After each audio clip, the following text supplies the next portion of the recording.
وکوم انسان چې لوسه څونه ګوري المنځ کېږي او کنه کېږي یو د منځ خبره ده او بل د تصویر کتلو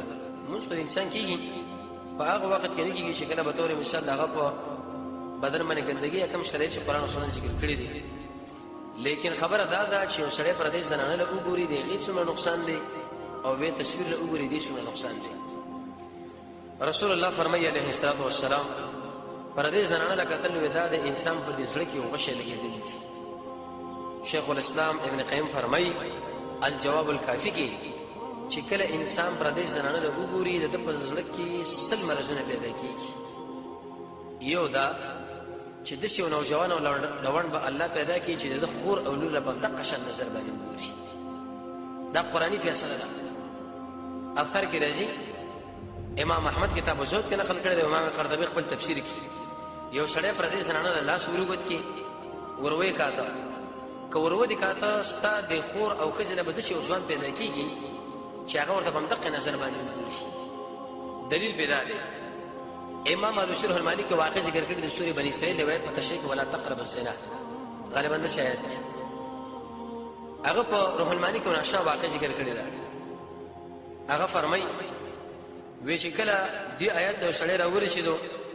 په قران باندې تجربه وکړه د جرزه په تجربه کوم خو شړی ویلې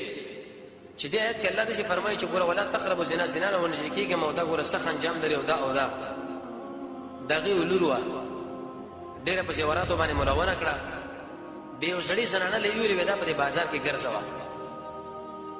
چې کله په بازار کې ګرځول چې چا په نظر باندې پریوتونو هر سړي خپل نظر خطه ساتو خود بادشاہ دې کور لا چې کله دا زنانه د لوري دردنه نکیږي او ځوان ورته مخې له ودرې کړي غاړه ته واخصه د یو طرف او بل طرف خپل کړه دا بډې کده چې دې ځوان زنانه سره په سفر باندې وته وا بچا ورته پښتنه وکړه څه صورت حال وی چې چا به کتله ارسړي به نظر کته اچو سیوا د یو ځوان نه چې کله مار دنه کوله غاړه ته واخصه یو طرف او بل طرف خپل کړه وی سره سره په شړا شو وې زماره رب العالمین باندې قسمی زه چې کله بالغ شم تر دې وخت پورې ما چرته زنا نه دا کړی خو یو ورځ د ورځونه یو خزه ما کې ونی ولا یو طرف او بل طرف باندې مخول کړه وی اق انتقام من رب العالمین واخص نبی عثیمین دی ابن باز لیکلی دی چې پردې زنانه لکتل دا ګناه ده لیکن دغه تصویر لکتل ا کتل کې چې کومه ګناه ده پر تصویر کې څو چند زیاته ده دلیل پیدا دی چې زنانه دومره لذت او خوند سره نشي اخستل صرف ورګوري او نظر په کنټرول کې اما تصویر نه د غیر کې څه قسمه تصویر خوند اخلي سړي دې زنا دغه نه ډیره زیاته ده اهل الملکلی وې کسړې پروژه کې دې تصویر له وګوري او نظر ته واپس وې سړي روزم برباد دا سړي په زنا کې واقع دي دا سره د وستو مو بچي د درس ورسا کې دې شله معاف کی او موږ کولونه کول هغه ځان نه مستده خو سره همیشه زنا کوي ابن قیم رحمه الله فرمایي چې یو بل سړي باندې الله فقر راولي ابن قیم فرمایي یو دا سړي به الله لون کړون او ابن قیم خطرناک خبره دا بیان کړي